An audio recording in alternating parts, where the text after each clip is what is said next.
Paano kapag ang dandruff mo ay hindi pala simpleng balakubak, kundi fungal na pala? Kaya kahit anong shampoo, balik lang ng balik. Baka kailangan mo na ng totoong pang-dandruff. Katulad nito, Nizoral Ketoconazole.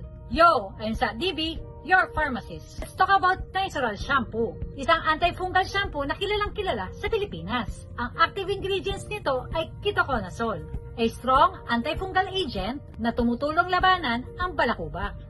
Ang yeast of fungus na madalas dahilan ng matinding balakubak, makating anit, pamumula, seborrheic dermatitis, pati yung makapal at oily flakes sa scalp. How does it work? Ketoconazole breaks down the fungus cell wall, kaya hindi na ito dumadami. Ibig sabihin, hindi lang niya tinatanggal ang flakes, inaalis niya ang ugat ng problema.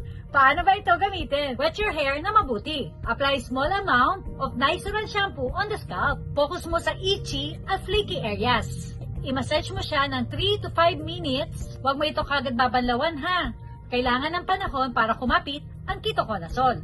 Then after, rinse thoroughly. Gamitin ito twice a week for 2 to 4 weeks. On off days, use a gentle non-medicated shampoo. Pag nag-improve na, pwede mo nang gamitin ang ketoconazole once a week as a maintenance. May side effect ba ito? Dryness, bit of stinging, at rare redness.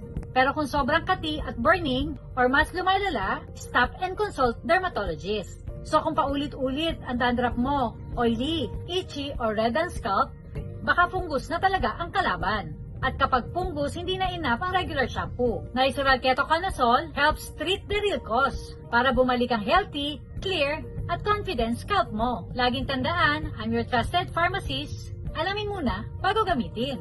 Ikaw, na-try mo na rin bang gumamit nito? Comment down below and please like, share, and follow us for more.